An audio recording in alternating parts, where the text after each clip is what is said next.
Good day. I'm Beatrix Winker, your host for this edition of Native Wildlife, NYC. New York City has a fascinating ecosystem. This vast urban area's wildlife has to survive and thrive under the harshest conditions, overpopulated with concrete, skyscrapers, and the frenzied New Yorkers themselves. Today we'll learn about an overly abundant yet widely misunderstood creature, managing to capture the imagination of hipsters, ecologists, and pyromaniacs alike. Phyrepetalum cigarronius. Before we commence with the hunt, first let's take a more intimate look at our subject.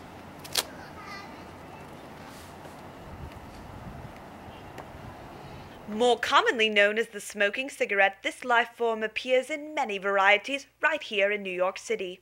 The most common varieties are heavy, light, and chemically minty, referred to by scientists as menthol.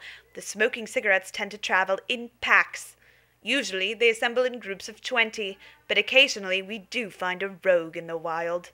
They have managed several fascinating evolutionary feats in order to protect their fragile lives. They have enlisted human touch to help their reproductive process. As you see here, the human handling promotes the perpetuation of the species. There is a wide range of stimulations, from the more traditional and intimate to fast and broad. However cozy this close relationship may seem, the smoking cigarette has also developed defense mechanisms to ward off the potential for victimization by humans, known for being precociously predatory.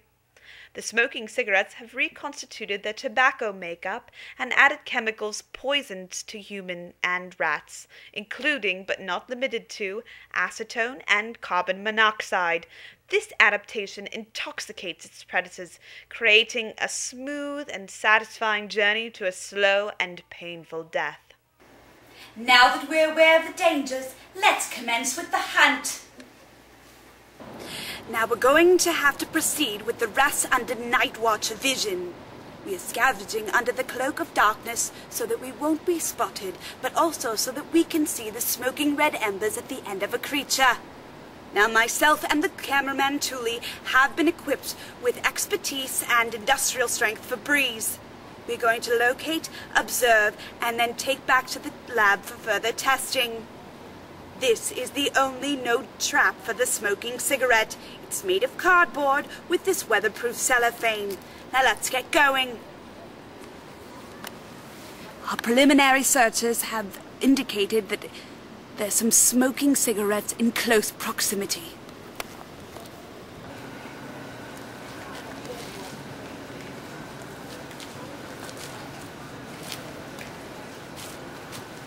Truly, I've spotted some.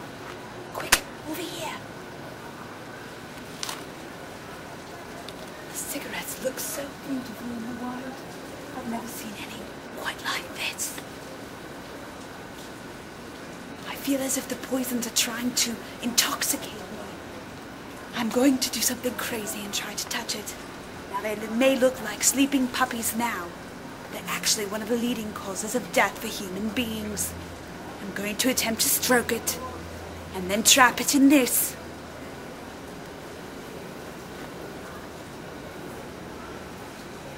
Very carefully. Gently. Oh, crackers! Oh no, it's getting away! Oh my god, I can't believe it's flying away! Crackers! Julie, catch it! Catch it, Julie! No, you're too close! Pull back! Well, this has been an extraordinary hunt tonight. We just bore witness to the first known cigarette in flight. Perhaps this is another one of its crafty adaptations. Well, that's it for this hunt. Sometimes it's just better to experience the awe of a moment and then just let the wild be wild. After all, the life cycle for a smoking cigarette is skewed enough as it is.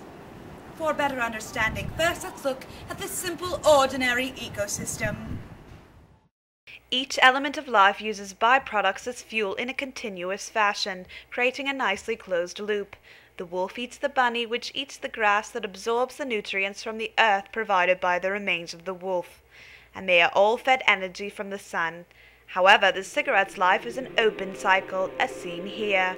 Although they have adapted to strengthen their pace of creation, they have not yet found a suitable catalyst for decaying.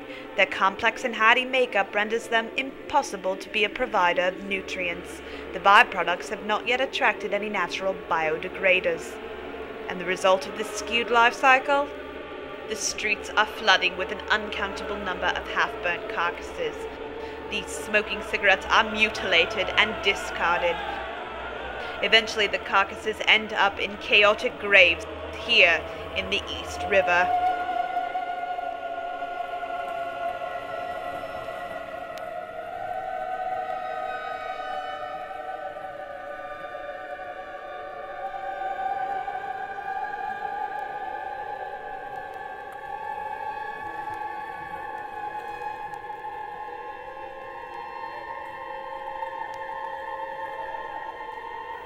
The only creatures seeming to take any interest in the smoking cigarettes are the poachers themselves. There is no natural decomposer to match the incredible speed at which humans are breeding, poaching, and dismissing them.